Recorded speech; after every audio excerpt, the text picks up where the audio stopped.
Remblena itu mau sama dia karena emang banyak duitnya itu gimana? Iya, banyak duitnya harusnya kalau dia baik, dia nggak pelit, dia kasih dong bang.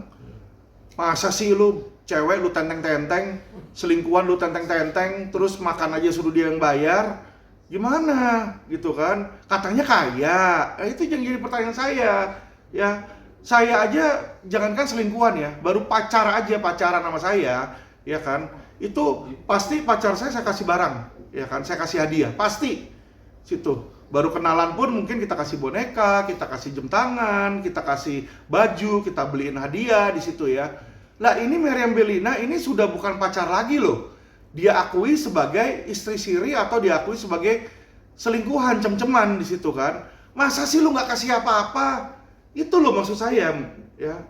Jadi di situ aja membuktikan bagaimana miskinnya dia. Tapi yang soal dia melakukan KDRT itu beneran bang? Kan di media ada si Meriam Bellina laporin Hotman ke polisi. Ya jadi bukan dari Alvin Lim, saya googling itu mbak. Saya googling di media, di situ tertulis bahwa Meriam Bellina itu pernah melaporkan Hotman ke polisi karena dugaan KDRT di situ. Ya, dia bilang saya KDRT istri saya. Mana ada? Saya mana pernah divonis bersalah melakukan KDRT, nggak pernah tuh. Ya, jadi asal teman-teman tahu, saya nggak pernah divonis bersalah untuk melakukan KDRT ke istri saya, tapi dia udah mengejat di luar bahwa katanya saya gebukin istri saya di situ kan. Kalau memang saya gebukin, saya harusnya dipidana karena gebukin istri dong di situ. Dan abang juga membawa-bawa istrinya Bang Hotman. Kenapa? Abang juga menyinggung istri Bang Hotman nih. Mungkin seperti apa? Nih, supaya teman-teman tahu nih di media tuh Hops ya contohnya. Ada judulnya Hotman Paris pernah dilaporkan Meriam Bellina atas dugaan tindak kekerasan. Begini respon bijak mantan suami. Jadi pernah dilaporkan atas kekerasan. Ya, jadi bukannya Alvin Lim yang bicara, tetapi ini adalah media online yang berbicara, teman-teman. Ya. Jadi jangan berpikiran buruk seolah-olah Alvin Lim ini nyebarin hoax, seolah-olah Alvin Lim ini nggak suka sama Hotman, berbicara di sini ya, nih hops.id. Jadi teman-teman bisa lihat bahwa ini di Google tuh ada di media-media dan banyak media, bukan cuma Hops saja di sini ya. Ada Suara di sini. Kasus kekerasan Hotman Paris menguap 2021 tuh Tribun, Medan. Banyak teman-teman ya. Jadi tapi LP-nya itu sempat dicabut.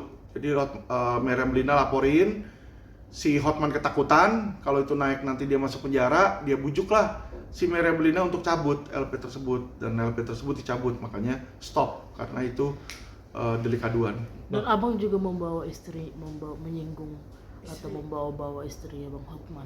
Ya kan opini aja ya. Kalau dikatain, kalau misalnya gini mbak, kita ketemu istri kita, ditanya istri kita nanya, gua sama istrinya Hotman cakapan mana? Masa saya bilang cakapan istrinya Hotman dong di situ. Nggak dikasih masuk tidur saya di situ kan. Ya otomatis saya bilang dong, saya banggain istri saya kan, karena kan Hotman sama saya ini lagi adu mulut di situ kan.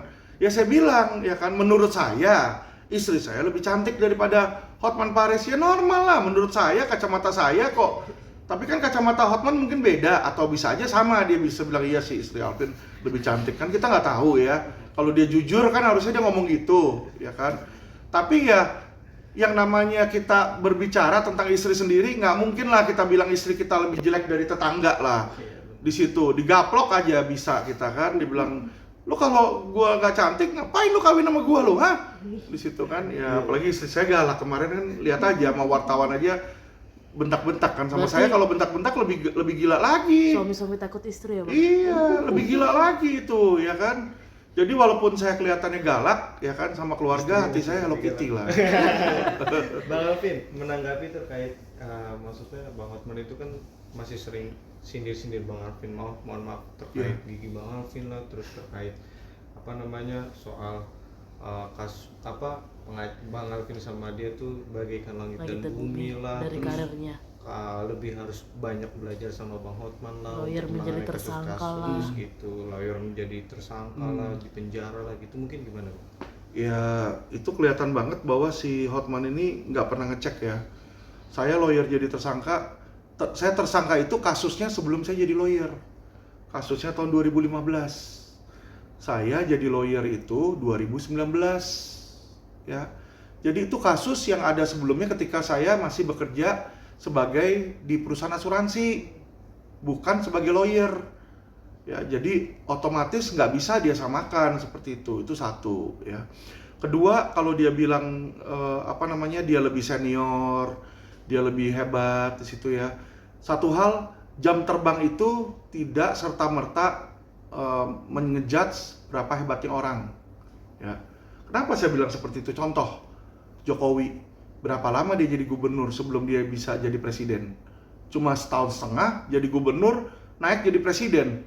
Ada jam terbang nggak? Nggak ada. Satu periode aja belum selesai, wali kota aja dia juga belum selesai satu periode, gubernur belum selesai satu periode, bisa jadi presiden kok di situ ya. Jadi jangan pernah meremehkan orang hanya karena jam terbang kamu lebih tinggi. Justru kalau jam terbang kamu lebih tinggi tapi kamu ngurusin kasus Budi Said dituntut 16 tahun penjara dengan 8 tahun subsidiar, itu kalau menurut saya nggak ada prestasinya. Saya yakin dan berani jamin kalau Budi Said nggak pakai lawyer sekalipun, tuntutannya sama itu. Tuntutannya sama, 16 tahun 8 di situ. Jadi apa gunanya bayar lawyer seperti Hotman Paris, ya kan? Gunanya apa? Nggak ada. Yang ada memperlambat karena dalam sidang kita tahu Hotman Paris sudah berapa kali ditegur dan dimarahi oleh hakim karena manggilnya sembarangan dan tidak etis. Bang, tapi mungkin ada pesan untuk Bang Hotman Paris dari abang seperti apa? Enggak kok, saya nggak masalah. Silakan aja dia kalau mau bilang ke orang-orang bahwa saya bekas napi atau gimana ya. Karena hal tersebut saya yakin seluruh masyarakat Indonesia di tahun 2022 itu 2023 itu sudah pada tahu semua. Ya, ketika saya ditahan itu media-media ternama semua udah masukin. Kompas, Detik, Tempo itu sudah ada. Jadi saya yakin masyarakat Indonesia udah tahu. Jadi dia ngomongin sesuatu hal, sesuatu berita yang sebenarnya udah basi, kaset basi, lagu lama diputar berulang-ulang sama dia, ya. Ntar lama-lama juga masyarakat juga yang denger bosen di situ. Ya karena apa? Berita lama, kecuali saya melakukan pidana baru di situ, ya. Nah, barulah orang bisa tertarik. Kalau pidana lama diulang-ulang ya ngapain, Bang, di situ.